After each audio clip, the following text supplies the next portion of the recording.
In the last few years, we've seen the Golden State Warriors continue their dynasty, as they've been on a tear starting in the 2014-15 season, where they began their rivalry with the Bronze Cavaliers, getting the better of them 3 out of the 4 times they met in the finals. On the other side of that, we've also seen that same finals guaranteed Cavs fall to the second worst record in the entire league the following year, only to pick themselves back up through clutch drafting and solid trades that have seen them bounce back to looking like a serious threat this season, and for years to come, with Mobley only getting better and the chemistry continuing to build. But there is a middle ground between those two examples. Teams that are just floating, directionless, just barely making the playoffs, only to have those hopes squashed in the first or second round year after year. Now, looking back into previous years in the league, there's a couple of teams that come to mind. But the first one would most likely be the Orlando Magic, who had a hard fall from grace with the Shaq and Penny era, only to regain optimism with the drafting of Dwight Howard. But despite an exciting playoff run seeing the Magic making it to the conference finals in 2010, it was a rather underwhelming time altogether, with the team then going on to finish in the middle to lower end of the Eastern Conference season over season, with no real hopes of making any deep playoff runs, while the team tried to stay somewhat competitive, which also made it hard to get any serious draft picks.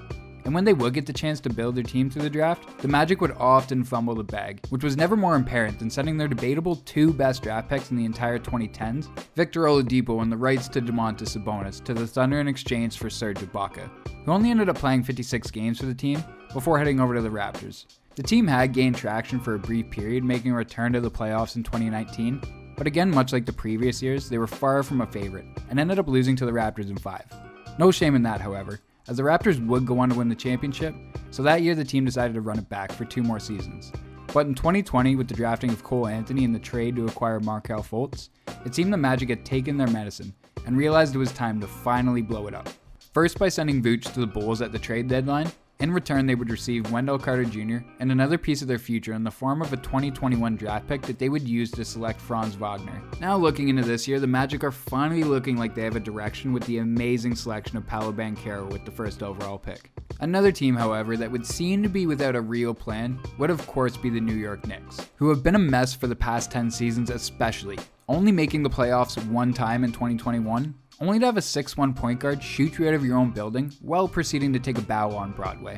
There's a lot to be said about the Knicks, and I'm sure their fan base are more than well aware of the struggles that continue to hang over the franchise like a dark cloud that isn't really helped by the terrible ownership in James Dolan. And now a tyrant of a head coach who continues to send out his starters and vets for 40 minutes a game rather than ever letting players like Cam Reddish even sniff floor time.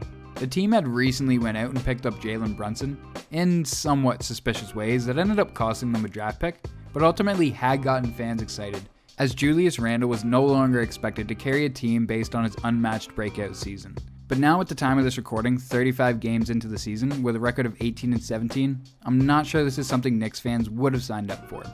The team, however, does have some draft picks that could be utilized to make their way out of this mess, but if the previous year's draft is anything to go by, the likelihood of this current iteration of the organization making competent draft moves seems to be pretty slim. While the number of directionless teams has fallen, with basically no teams looking as bleak as the bad examples a few years ago, there are a number of teams which still have a somewhat questionable future compared to most.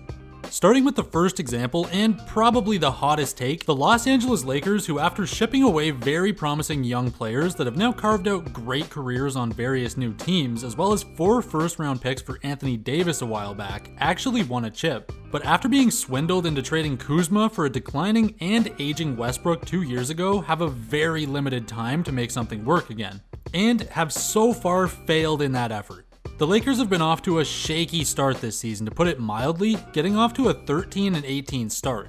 And with injury-prone AD, who's been the most impactful player on the Lakers this year, being expected to miss an entire month, it's not looking good for this team. LeBron, while still the face of the NBA and likely still the best player come playoffs for the time being, really isn't getting any younger at 38 years old, and has already been on a slight decline for a few years now. And now we get to Westbrook, who, let's face it, is a complete negative asset, being paid $47 million this year to have a negative box plus minus and barely break even on VORP. We won't go too hard on Westbrook, as we already made a video which you can click above explaining Westbrook's decline, but one thing is for certain. This deadly combo of a complete lack of valuable young talent on the team, aging, injury-prone and declining stars, and no high picks for the next few years is making the Lakers' immediate future look pretty grim. They'll have to make some seriously impressive moves to recover from this if they don't want to trade their most valuable asset, AD, away, or just keep mortgaging their future by moving picks years down the line.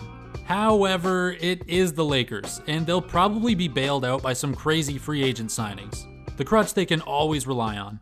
Besides the Lakers, we have the Bulls, who after trading off various first-round picks to acquire DeMar DeRozan and Nikola Vucevic, have somewhat mortgaged their future to go all in for a core of the two previously mentioned, as well as Lonzo Ball and Zach LaVine. This team still has value, but after multiple injuries setting this team back, and the team not playing as well together as expected, this team might have to blow up their experiment and try something new if they want to avoid falling into that directionless, mediocre team trap. News has also come out that DeMar DeRozan may seek a trade in the offseason and reportedly doesn't see eye to eye with the Bulls head office. So at the moment, it looks like changes are likely, thankfully.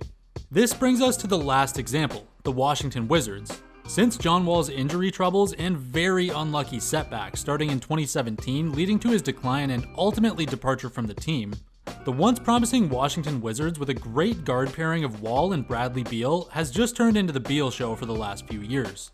This team has firmly been in the mediocrity zone for a long time, for the most part just hanging out around mid-standings, and has for the most part fumbled most of its draft picks in the recent years, with only a few exceptions. And to be honest, it doesn't look like anything is really changing, with Beal still just doing his thing this year, occasionally winning games.